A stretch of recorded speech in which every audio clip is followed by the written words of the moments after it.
सबसे बड़ी चीज। एक दिन बीरबल दरबार में उपस्थित नहीं थे। ऐसे में बीरबल से जलने वाले सभी सभासद बीरबल के खिलाफ अकबर के कान भर रहे थे। अक्सर ऐसा ही होता था। जब भी बीरबल बादशाह में उपस्थित नहीं होते थे तभी दरबारियों को मौका मिल जाता था। आज भी ऐसा ही मौका था। बादशाह के साले मुल्ला दो प्याजा की सहपाई कुछ सभासदों ने कहा, जहापना, आप वास्तव में बीरबल को आवश्यकता से अधिक मान देते हैं। हम लोगों से ज़्यादा उन्हें चाहते हैं। आपने उन्हें बहुत सिर चढ़ा रखा है, जबकि जो काम वे करते हैं वह हम भी कर सकते हैं, मगर आप हमें मौका ही नहीं देते। बादशाह को बीरबल की बुराई अच्छी नहीं लगती थी, अतः उन्होंने उन चारों की परीक्षा ली।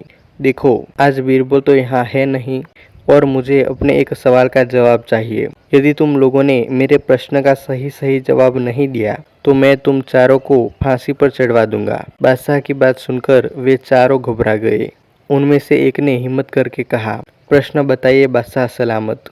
संसार में सबसे बड़ी चीज क्या है? और अच्छी तरह सोच समझकर जवाब देना, वरना मैं कह चुका हूँ कि तुम लोगों को फांसी पर चढ़वा दिया जाएगा। बादशाह अकबर ने कहा, अटपटे जवाब हरगिज नहीं चलेंगे। जवाब एक हो और बिल्कुल सही हो। बादशाह सलामत, हमें कुछ दिनों की मोहलत दी जाए। उन्होंने सलाह करके कहा, ठीक है, तुम लोगों को एक सप्ताह का समय देता हूँ। बादशाह ने कहा। चारों दरबारी चले गए और दरबार से बाहर आकर सोचने लगे कि सबसे बड़ी चीज क्या हो सकती है। एक दरबारी बोला, मेरी राय में तो अल्लाह से बड़ा कोई नहीं। अल्लाह कोई चीज नहीं है। कोई दूसरा उत्तर सोचो। दूसरा बोला, सबसे बड़ी चीज है भूख, जो आदमी से कुछ भी करवा देती है। तीसरे ने कहा, नहीं, भूख भी बर्दाश्त की जा सकती है। फिर क्या है सबसे बड़ी चीज? 6 दिन बीत गए लेकिन उन्हें कोई उत्तर नहीं सूझा। हारकर वे चारों बीरबल के पास पहुंचे और उसे पूरी घटना कह सुनाई। साथ ही हाथ जोड़कर विनती की कि प्रश्न का उत्तर बता दे। बीरबल ने मुस्कुराकर कहा, मैं तुम्हारे प्रश्न का उत्तर दूंगा, लेकिन मेरी एक शर्त है। हमें आपकी 1000 शर्तें मंजूर है। चारों ने एक स्वर में कहा, बस आप हमें इस प्रश्न का उत्तर बताकर हमारी जान बख्शी करवाए। बताइए आपकी क्या शर्त है? तुम में से 2 अपने कंधों पर मेरी चारपाई रखकर दरबार तक ले चलोगे। एक मेरा हुक्का पकड़ेगा, एक मेरे जूते लेकर चलेगा। बीरबल ने अपनी शर्त बताते हुए कहा। यह सुनते ही वे चारों सन्नाटे में आ गए। उन्हें लगा मानो बीरबल ने उनके गाल पर कसकर तमाचा मार दिया हो, मगर वे कुछ बोले नहीं। अगर मौत का खौफ न होता तो वे बीरबल को मुंह तोड़ जवाब देते, मगर इस समय मजबूर थे, अतः तुरंत राजी हो गए। 2 ने अपने कंधों पर बीरबल की चारपाई उठाई, तीसरे ने उनका हुक्का और चौथा जूते लेकर चल दिया। रास्ते में लोग आश्चर्य से उन्हें देख रहे थे। दरबार में बादशाह ने भी यह मंजर देखा और वह मौजूद दरबारियों ने भी कोई कुछ न समझ सका। तभी बीरबल बोले, महाराज, दुनिया में सबसे बड़ी चीज है गरज। अपनी गरज से ये पालकी यहाँ तक उठाकर लाए हैं। बादशाह मुस्कुराकर रह गए। वे चारों सिर झुकाकर एक और खड़े हो गए। सब लोग एक जैसा सोचते हैं। दरबार की कार्यवाही चल रही थी। सभी दरबारी एक ऐसे प्रश्न पर विचार कर रहे थे जो राजकाज चलाने की दृष्टि से बेहद अहम था। सभी एक एक कर अपनी राय दे रहे थे। बादशाह दरबार में बैठे यह महसूस कर रहे थे कि सबकी राय अलग है। उन्हें आश्चर्य हुआ कि सभी एक जैसे क्यों नहीं सोचते। तभी अकबर ने बीरबल से पूछा, क्या तुम बता सकते हो कि लोगों की राय आपस में मिलती क्यों नहीं? सब अलग अलग क्यों सोचते हैं? हमेशा ऐसा नहीं होता। बादशाह सलामत। बीरबल बोला, कुछ समस्याएं ऐसी होती है जिन पर सभी के विचार समान होते हैं। इसके बाद कुछ और काम निपटाकर दरबार की कार्यवाही समाप्त हो गई। सभी अपने अपने घरों को लौट चले। उसी शाम जब बीरबल और अकबर बाग में टहल रहे थे तो बादशाह ने फिर वही राग छेड़ दिया और बीरबल से बहस करने लगे।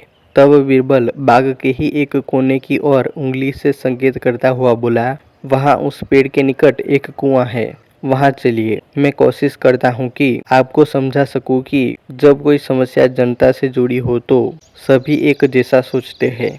मेरे कहने का मतलब यह है कि बहुत सी ऐसी बातें हैं जिनको लेकर लोगों के विचार एक जैसे होते हैं। अकबर ने कुछ देर कुएं की ओर घूरा, फिर बोले, लेकिन मैं कुछ समझा नहीं। तुम्हारे समझाने का ढंग कुछ अजीब सा है। बादशाह जबकि जानते थे कि बीरबल अपनी बात सिद्ध करने के लिए ऐसे ही प्रयोग करता रहता है। सब समझ जाएंगे हुजूर, बीरबल बोला। अब शाही फरमान जारी कराए कि नगर के हर घर से 1 लोटा दूध लाकर बाग में स्थित इस कुएं में डाला जाए। दिन पूर्णमासी का होगा। हमारा नगर बहुत बड़ा है। यदि हर घर से 1 लोटा दूध इस कुएं में पड़ेगा तो यह दूध से भर जाएगा। बीरबल की यह बात सुन अकबर ठहाका लगाकर हंस पड़े। फिर भी उन्होंने बीरबल के कहे अनुसार फरमान जारी कर दिया। शहर भर में मुनादी करवा दी गई कि आने वाली पूर्णमासी के दिन हर घर से 1 लोटा दूध लाकर शाही बाग के कुएं में डाला जाए। जो ऐसा नहीं करेगा उसे सजा मिलेगी। पूर्णमासी के दिन बाग के बाहर लोगों की कतार लग गई। इस बात का विशेष ध्यान रखा जा रहा था कि हर घर से कोई ना कोई वहां जरूर आए। सभी के हाथों में भरे हुए पात्र यानी बर्तन दिखाई दे रहे थे। बादशाह अकबर और बीरबल दूर बैठे यह सब देख रहे थे और एक दूसरे को देख मुस्कुरा रहे थे। सांझ ढलने से पहले कुएं में दूध डालने का काम पूरा हो गया। हर घर से दूध लाकर कुएं में डाला गया था। जब सभी वहां से चले गए तो अकबर व बीरबल ने कुएं के निकट जाकर अंदर झांका। कुआं मुंडेर तक भरा हुआ था, लेकिन यह देख अकबर को बेहद हैरानी हुई कि कुएं में दूध नहीं, पानी भरा हुआ था।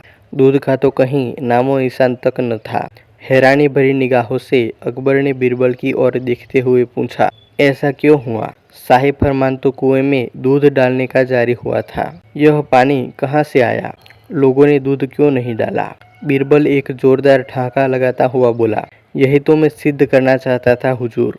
मैंने कहा था आपसे कि बहुत सी ऐसी बातें होती है जिस पर लोग एक जैसा सोचते हैं, और यह भी एक ऐसा ही मौका था। लोग कीमती दूध बर्बाद करने को तैयार न थे। वे जानते थे कि कुएं में दूध डालना व्यर्थ है, इससे उन्हें कुछ मिलने वाला नहीं था। इसलिए यह सोचकर कि किसी को क्या पता चलेगा, सभी पानी से भरे बर्तन ले आए और कुएं में उड़ेल दिए। नतीजा, दूध के बजाय पानी से भर गया कुआं। बीरबल की यह चतुराई देख अकबर ने उसकी पीठ थपथपाई।